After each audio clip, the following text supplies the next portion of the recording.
Spoštovane gledalke, cenjeni gledalci, lepo zdrav. V oddaji predstavljamo vam, kjer imamo simpatičnega mladega gosta, sicer predsednika liste Andrej Čuš in Zelene Slovenije. Prav, Andrej, lepo zdrav. Lepo zdrav, pozdravljeni. Prišli ste malce v Mursko Soboto k nam na obisk, ne nazadnje, samo uvodoma, še zmeraj držite rekord najmlajšega poslanca v državnem zboru, ko ste prišli kot nadomestni poslanec na listi SDS, takrat oziroma v stranke SDS. To še zmeraj velja? To še drži, bom pa tako rekel, da upam, da me kdaj kdo prehiti. No, prav, verjamete v mlade, ne? Podmladka ste potem, skoraj 4 leta ste podmladek socialdemokratske stranke vodili, ne? Pa se razšli. To je čisto življenjsko, ne? Tako kot se v privatnem življenju, v zasebnem nekako ljudje družimo in ločimo, ne bova po zgodovini, potem ste pravzaprav naprej Slovenija napravili društvo, ne? Iz tega pa potem zrasla lista Andreja Čuša in potem ste se povezali z Zelenimi Slovenije. Predsednik ste od leta 16, če se ne motim? Od leta 18. 18. No, dobro, da mi tudi vsega ne vemo in prav je tako. Seveda bova govorila o aktualnosti, ne o preteklosti, ampak toliko vodoma za naše gledalke in gledalce. Torej, kar precej prahu je sedaj dvignilo to, o čemer bova govorila, čeprav se že vleče več kot pol leta ali pa leto dni, seveda okrog strank, ki so v parlamentu, koalicija, opozicija, sestavljanje takšne in drugačne vlade, seveda na papirji. No in sedaj imate tudi vi gibanje, ki se imenuje Oblikujmo Slovenijo. In to je sedaj pri tudi tistih velikih strankah zbudilo malce, ne bom rekel strahu, ampak zakaj gre pravzaprav, Andrej? Ja, lahko rečem, da Zeleni Slovenije smo pred nekaj meseci, naša podpredsednica doktorica Nada Pavšer, ekologinja po srcu, prejemnica več evropskih državnih priznanj, tudi svetovnega priznanja za trajnostni razvoj, je nekako sama ugotavljala, kar že tudi mi recimo, ne? Ampak bodo rekli, da imamo mogoče mi bivši ali pa sedanji politiki mogoče v javnosti nek slab predznak, ne?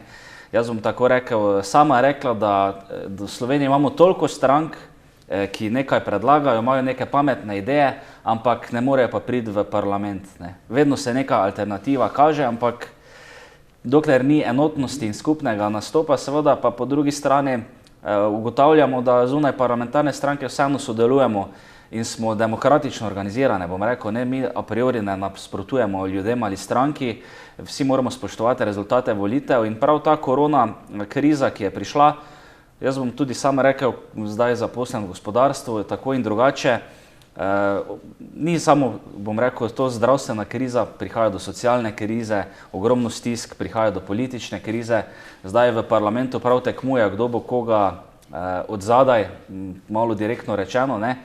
Jaz bom pa tako rekel, tako z vidika mladih, ni čudno, da potem že imamo neko tragično tradicijo, da vsak drugi državljan sploh ne gre več voliti in tudi zato seveda naša podpredsednica takrat nekako naredila en krog po Sloveniji, povabila k sodelovanju nekaj strank, posameznikov in moram reči, da sem res zelo zadovoljen nad odzivom, nad pobudo za gibanje Povežimo Slovenijo. Lahko rečem, da zdaj zaenkrat tako Zeleni Slovenije in Slovenska ljudska stranka, ki nekako predstavljamo v tem začetku seveda jedro tega in smo seveda prejšnji teden šli tudi v javnost z enim namenom, da povabimo zainteresirano javnost, posameznike, lokalne liste, stranke k sodelovanju. Pa ne zdaj samo, da gremo na volitve, ampak tudi, da nekaj spremenimo in da tudi ta diskurs skreganosti levo-desno ali pa za Janšo proti Janši, za Luko Mesca proti Luki Mescu, to pač so razprave, ki nikam ne vodijo. Mi pravimo, da vsak ima nekaj dobrega v programu in če bomo vzpostavili neko polje dialoga in sodelovanja, bomo imeli tudi boljše odnose ljudje v družbi. Sami veste, kak je že med sosedi včasih težko, ne? Kak je v firmi težko in ta kriza korona je pač privedla do tega, da bomo se mogli bolj povezovati. Jaz pravim, da Slovenci smo zelo solidaren narod, vedno stopimo skupaj, kot treba. Edino v politiki hudiča, tam pa nikoli ne moremo. Takole. No, zanimivo, recimo, če vendarle skočimo malo v preteklost po osamosvojitvi, v tistem prvem obdobju prav ta zelena politika je bila kar precej močna. To so bile tudi neke druge stranke, ki so imele so programe podobne, potem pa je to nekako se znotraj Slovenije umirilo, čeprav sedaj pravite, da imate somišljenike, tudi druge stranke, tudi drugi posamezniki, recimo, ki zagovarjajo seveda ta program, ki že sam po sebi deluje pomirjajoče, naravno in ne hodi v neki konflikt, tako kot ste dejali, Andrej, v politiki. Torej, somišljeniki, ki vidite v tem, tudi skozi program za Slovenijo, za očuvanje nekaj v tem, ne nazadnje, mislim, da precej capljamo za zahtevami Evropske unije, kar se tiče prav zelenega programa in izpolnjevanja nekih konvencij in vsega drugega, kar je že Evropa daleč pred nami. Ja, se strinjam. Zdaj, res je, da Zeleni Slovenije po osamosvojitvi so bili, lahko rečemo, ključen del procesa in koalicije Demos, ne? Ampak glej ga zlomka, potem pa so spet prišle neke delitve, konflikti, kdo je zdaj levi, desni, ne? V osnovi pa se pozabilo, da smo zeleni, ne? Oziroma so bili takrat zeleni, ker jaz sem rojen leta 90, ne? Bom pa povedal tako, da ta proces, ko se potem v Sloveniji oblikovalo, ustanavljalo zelene stranke na ravni že občin ali pa regij, je privedlo do tega, da so ljudje sami rekli, se pa zeleni niso resni, če pa že vsaka hiša ima svojo zeleno stranko, ne? Tako da ta proces, ko sem jaz nekako postal predsednik Zelenih Slovenije, se je začel 2018 v trendu in smeri oblikovanja in povezovanja skupaj. Tako smo 3 zelene stranke spet povezali skupaj v matico Zelene Slovenije.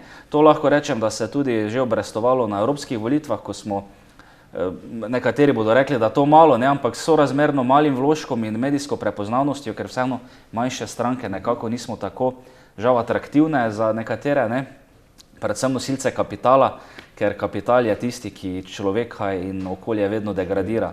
In zeleni nekako ne pašemo nosilcem kapitala, kapital pa mislim, da so si v Sloveniji leve in desne elite kar interesno razdelile, ne, in tu seveda tu prihaja do tega potiskanja navzdol.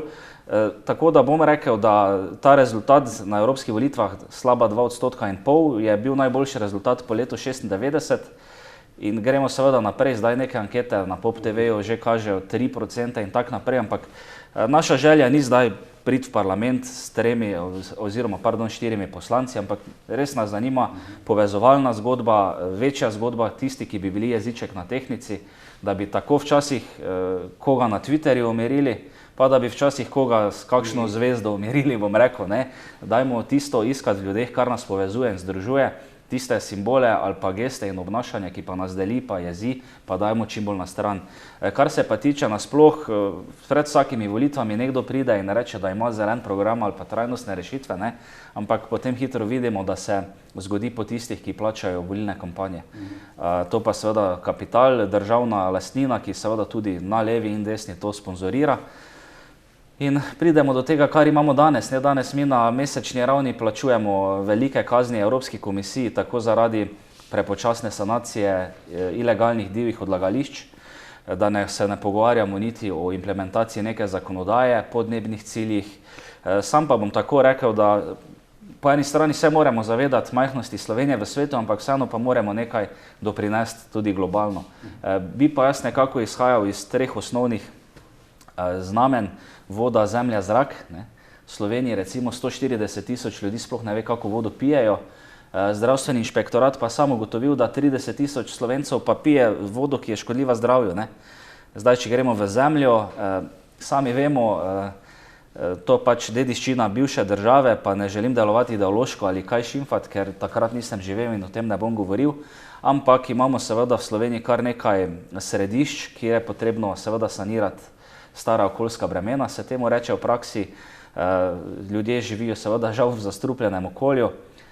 Poglejte samo recimo primer Mežice, kjer seveda otroci se rojevajo v bistvu zastrupljeni zaradi bližnje tovarne in takšne zadeve. Ogrožena podtalnica Ptujskega polja recimo zaradi nekih starih bremen in Kozodrčeve jame. To v bistvu skoraj na desetine jam, ko se noter seveda spuščalo in hranilo kemikalije, in to še danes tam stoji, ne. In če to kdo danes reče, je že problem. Po drugi strani pa v Račah imamo pa največ smrti za rakom v državi, ne. Ampak o tem se ne pogovarjamo, niti o primeru raka, smrtnost raka v Sloveniji je najvišja v Evropski uniji. Tako da to so teme, ki jih je treba odpirati, ampak kako to nekdo reče, seveda pridejo neki lobiji in udarijo potem. Tako da Zeleni Slovenije, seveda tudi z gibanjem Povežimo Slovenijo si želimo, da se postavi prave prioritete. Kdo pa je zmagal drugo svetovno vojno, vse se lahko pogovarjamo, ampak tako vsi vemo, kdo je zmagal, ne? Čeprav bo vsak spet rekel neko svojo teorijo. Tako da dajmo fokus usmeriti na danes in jutri, poskrbimo za to, kar seveda velja v ustavi, da pravica do čistega, zdravega okolja velja. Mi tudi v našem gibanju se zelo, bom rekel, zgledujemo po primerih dobrih praks iz tujih držav. Tudi v Avstriji, kjer imamo nekako koalicijo vladno ljudske stranke in zelenih, pa so prvo bili ljudje zelo skeptični, ne? Pa danes vidimo, da kar se Avstrija razvija v neki smeri, čim manj birokracije, čim manj oteževanja ljudi, svobodne podjetniške pobude, ne glede na to, kako se nekdo piše, ima možnost osebnega razvoja, kariernega napredovanja, v končni fazi tudi ministrica za pravosodje z vrst zelenih je iz Bosne, ne? In se ne omejuje ljudi po, bomo rekli, po poreklu ali pa kaj mislijo, ne? In jaz mislim, da to v Sloveniji manjka, ker vsi samo gledamo, kje je odkot. Hkrati pa je po mojem največja rak rana razvoja, to pa tudi kot Ptujčan rečem in vem, da tu smo si vsi složni, ne? Je policentrični razvoj. Mi imamo zelo razvito Ljubljano, vzhodno od Trojan, pa Bela krajina, pa Koroška, pa so neke take lise, kjer žal je kakovost življenja vedno slabša. Zdaj, kako to spremeniti? Jaz bom tudi tako rekel, da tudi Ljubljančani niso po moje srečni, ko mi na 10.000 avtov dnevno peljemo v Ljubljano, ker tudi vpliva na kakovost življenja, pa prašne delce v zraku in tako naprej, ne? Tako da jaz mislim, da čim prej potrebujemo razvojne pokrajine, skladnejši regionalni razvoj, ampak zato pa moramo tudi ljudje, ki smo izvoljeni v parlamentu ali pa v vlado, tudi vzhodno od Trojan, malo včasih biti bolj lokalpatrioti, pa bolj složni, ne pa da ko prideš mimo krofov na Trojanah v Ljubljano, pa pozabiš, odkot si. In to pač mene vedno bolelo, vedno se delimo, jaz pa pravim, da moramo iskati skupne poti. Andrej, ne nazadnje, če se še malo ostanemo pri tej temi. Tudi v ustavi imamo zapisane pokrajine, pa v teh letih, 30 letih, praktično ni bilo ne političnega interesa, ne pritiska nekaterih strank, ki bi lahko to spremenili. In to je verjetno rešitev. Ne nazadnje, tudi zaradi tega smo tepeni, zaradi evropskih sredstev, ki jih Evropa namenja pokrajinam, ne občinam, ne sami državi. In če pogledamo še z drugega zornega kota, upravljanje države, ne, ministrstvo, sekretarji z ministrom in potem župani, ne, oziroma občinski sveti. Ne. In tu se mi zdi, da je prepad zeva, ki bi ga trebalo spremeniti zaradi ravno boljšega, bom rekel, povezovanja, sistemskega delovanja, ker to je sistemska napaka pri nas, po moje, ne, in tudi zaradi potem dotoka denarja iz države, ki bi se verjetno malce drugače usmeril. Seveda, moram povedati, da tudi ravno končujem doktorski študij, v katerem se ukvarjam s problematiko razvoja lokalnih mladinskih politik v Sloveniji, ne? In enostavno prideš do spoznanja, da mladina na podeželju v bistvu izginja, vse se seli neka razvita urbana naselja, v mesta, če hočete slišati, ne? Predvsem pa tu seveda Ljubljana, prednjači Maribor, žal pa vedno bolj tudi tujina, ne? Vse Avstrija tudi blizu, tako meni na Ptuju 50 minut in v Zmurske je tudi blizu, ne? Tako da to je ena tragedija in to izsiljevanje mladih iz Slovenije je največja tragedija, ki jo danes doživljamo, pa se o tem premalo pogovarjamo, kaj šele, da bi to reševali. Tako da skladnejši regionalni razvoj, demografska ogroženost nas že tepe, ne? Mi recimo Haloze zaraščajo, po drugi strani pa ponekod jamramo, da nimamo zemlje, ne, rodovitne, ne. In te zadeve treba seveda uskladiti, mladim pa seveda tudi na podeželju omogočiti neko perspektivo. To tudi neka izmed prioritet evropske politike v naslednji finančni perspektivi. Zdaj Evropa bo digitalna, bo trajnostna, zelena, bo pa tudi verjetno bolj skladno razvita. Vse več sredstev gre tudi za razvoj periferije in delovnih mest. Zdaj pa seveda vidite, tako jaz na Ptuju spremljam pa seveda celotno regijo in ni mi vseeno. Turizem nekaj delovnih mest prinese nekaj industrija, ampak danes že gre skoraj vsak študirati, teh delovnih mest pa ni razen v nekih univerzitetnih središčih in tukaj smo mi tepeni, bom tako rekel. In, Žal. Ja. Tu bo treba nekaj narediti, pa seveda tudi več na povezovanju občin med sabo, ne pa da bomo rekli, imamo že včasih na nivoju občin probleme pri nekih večjih projektih stopiti. Ne. Povežimo Slovenijo, stranke, gibanja, da ne bom samo rekel, da so stranke, ki ste se povezali, gotovo ste že se toliko skoordinirali, imate neki program, imate neke cilje, nekaj, kar vam je skupnega in želite to tudi s tem združevanjem, jasno, ko se združiš, si močnejši, več ljudi je zraven, več ljudi drugače gleda, več misli, da boljše ideje, ne? Kaj je tisto, kar bi nameravali, Andrej, vi kot tudi del tega Združimo Slovenijo, tega gibanja, kot prioriteto in potem dolgoročno vpeljati v našo ljubo Slovenijo? Ja, že kot ste povedali, povežimo Slovenijo, ne? Zdaj tudi, če gledamo na evropskem nivoju, se zelene stranke nekako bolj uvrščajo sredina levo, ljudska stranka pa bolj sredina desno, ne? In tu mi tudi jasno povemo, da neke razlike med nami obstajajo. Nas pa povezuje vsebina slovenske ustave, ki v vseh členih govori o nekih jasnih načelih enakosti pred zakonom. Jaz mislim, da danes, če gremo gledati, kaj se dogaja na sodiščih, pa sam nimam ravno veliko izkušenj, ampak vidimo, da se dogajajo neke krivice. Če gremo pravica do čistega okolja, se tudi krši, seveda potem, da smo demokratična država. Zdaj, mogoče smo, ne, ampak če pa bi malo razpravljali, kakšna je oblast, če pa vsak drug ostane doma.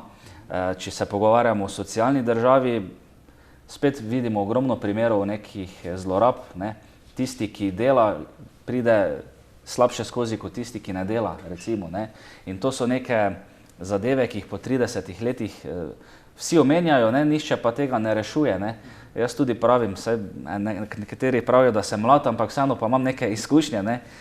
Mi enostavno ne želimo zdaj nekaj obljubljati. Mi samo dajemo zavezo, da bomo se spoštovali, iskali najboljše možne rešitve in ne bomo gledali ali pa se pogovarjali o imenih strank ali pa posameznikov, ali so to tak, kot recimo zadnji sem si vzel 3 ure časa, sem gledal sejo Državnega zbora, v takih časih se eni pogovarjajo, kdo je janšist, kdo je komunist. Jaz mislim, da so to brezplodne razprave, ki v bistvu celo odvračajo. Tudi jaz moram reči, da sem mogel kar malo naluftiti, ker nisem mogel tega poslušati. Tako da naša zaveza je, da bomo podpirali dobre predloge, ne glede na to, odkot pridejo.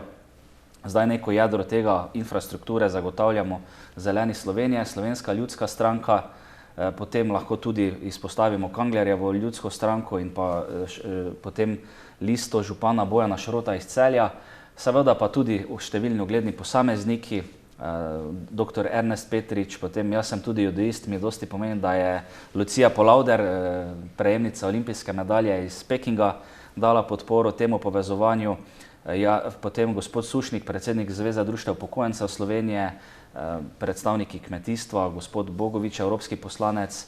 Tako da skupaj zagotavljamo neko osnovno infrastrukturo v Sloveniji, 400 občinskih in mestnih svetnikov, 9 članov državnega sveta, 1 evropski poslanec in pa, če se ne motim, mislim, da 48 županov.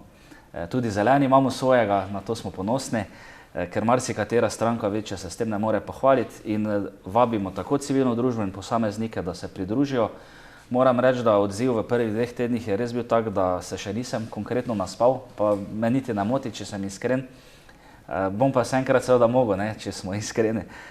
Ampak res tudi številne lokalne liste po Sloveniji, drug teden je že kar pester in bom tako rekel, sem res velik optimist. Naša neka, bom rekel, zadeva, ki nas povezuje, vsebina slovenske ustave, pa čim več primerov dobrih praks iz sosednjih držav, uspešnih. Mi si želimo predvsem čim več avstrijske prakse, o tem sem že govoril nekaj v preteklosti, v prejšnjih vprašanjih, in računamo na 20%. Mi se ne bomo zdaj pogovarjali, če si za Janšo ali proti Janši, ker to je brezplodna razprava. Smo demokrati in bomo sodelovali z vsemi, bomo pa predstavili tudi svojega kandidata za mandatarja. Imamo 2 kandidata in 1 kandidatko in tudi ta optimizem črpamo iz tega, kdo to je, seveda, ne. Želimo pa si seveda še in vabimo čim več ljudi in strank, da se pridružijo. Navezujoč se na te besede, morda proti koncu tega najinega prijetnega pogovora, Andrej Čuš, druga polovica tega leta predsedujemo Evropski uniji. Mislite, da se bo v smeri zelene Slovenije, ohranjanja čudovite narave in vsega ostalega, kar sodi pravzaprav pod program zelenih, kaj spremenilo, bomo kaj vendarle naredili kakšen korak bližje tistim zahtevam, ki jo že Evropska skupnost predpisuje veliko časa? Jaz sem optimist, predvsem zaradi tega, ker tudi predsednik vlade, kakorkoli, kar si kdo misli, njem da veliko na neke evropske direktive in usmeritve. Tako da jaz ne pričakujem, pa tudi zahtevam, da se bo seveda teh načel držal. Jaz upam, da bomo vsaj tistega pol leta koliko toliko složni, da se ne bomo pod nepotrebnem blamirali. Pa mislim to na obeh straneh, da bo se malo Twitter kdaj ustavil, pa tudi, da bo kdaj kakšna interpelacija manj mogoče nepotrebna, tako bom rekel. Želim pa si seveda to, kar govori Evropa. Evropa prihodnost bo digitalna in zelena. Zdaj digitalizacija se tako dogaja, to smo videli v času korone, že šole, vse poteka preko tega, kar po eni strani tudi zmanjšuje pritisk na okolje, kar je pozitivno. To, da pa bo Evropa zelena in kako se bo razvijala naprej, pa seveda tudi upamo, da bo šlo predvsem na podlagi teh treh zadev, katere sem omenjal, kot neko tako eno pomembno stvar, ki pa jo tudi sam nekako doživljam, ker po ena polovica mene prihaja s kmetov, bom rekel, ne. V Sloveniji mi ne rabimo več pozidati niti kvadrata zemlje, gnjive, niti ne rabimo podreti kvadrata gozda. Mi imamo že v Sloveniji 800 okoljsko degradiranih con, ki si žal zaradi nekih preteklih bremen in industrije ne bodo pomogla. In tudi, če se bomo pogovarjali, Magna da, seveda da, mi potrebujemo delovna mesta, ampak ne na zemlji, ki je bila namenjena za našo hrano, za samoskrbo. Samoskrba zelo slaba na nekaterih področjih v Sloveniji, ampak predvsem v tistih področjih, ki so že degradirana in zeleni. Mi nismo zdaj, da bomo šli vse rušiti, investicije in delovna mesta, seveda ne. Tudi v Avstriji imajo to zakonodajo urejeno, regulirano in se čisto normalno vse investira in razvija. Pri nas pa nekateri pravijo, da smo mi neki teroristi in zaviralci razvoja in s tem se jaz seveda težko strinjam. Andrej Čuš, predsednik liste Andrej Čuš in Zelenih Slovenije, ni levo, ni desno, ampak zeleno, bova rekla za konec verjetno. Še vaša zaključna beseda, ob tem, da se vam seveda zahvalim, da ste prišli v naš studio in da ste v naši rubriki oziroma oddaji Predstavljamo vam povedali, predstavili nekaj, kar bo številne naše gledalke in gledalce zanimalo. Jaz se bi zahvalil za vabilo, res moram reči zelo prijeten pogovor, bi ga še z veseljem nadaljeval. Jaz se zavedam, da so danes težki časi. Želim pa si, da bi kakorkoli gledano, vedno smo si pomagali, pa ne samo sami sebi, tudi drugim. Želim si, da bi to tudi prenesli na politiko in na druge pore javnega življenja, da bi se bolj spoštovali in da bi tudi mogoče politika, vladajoča in opozicijska, v tem primeru naredila kak korak v tej smeri. Tak skregani, kot smo danes po 30 letih samostojne države, še nismo bili in mislim, da tisti, ki mislimo dobro, seveda si želimo, da se to popravi. Po drugi strani pa se tudi sam pogovarjam z detki, z očeti, mamami. Tudi oni rečejo, gledajte, čas je za neko menjavo generacije, mi smo državo dali, se borili, zdaj pa na vas mladih, da vam damo prostor, da se izkažete in dokažete. S tem spravnim nagovorom Andreja Čuša se vam zahvaljujem, cenjene gledalke in gledalci, za vašo pozornost in spremljanje današnje oddaje. Predstavljamo vam. Ostanite zdravi in srečno do prihodnjič.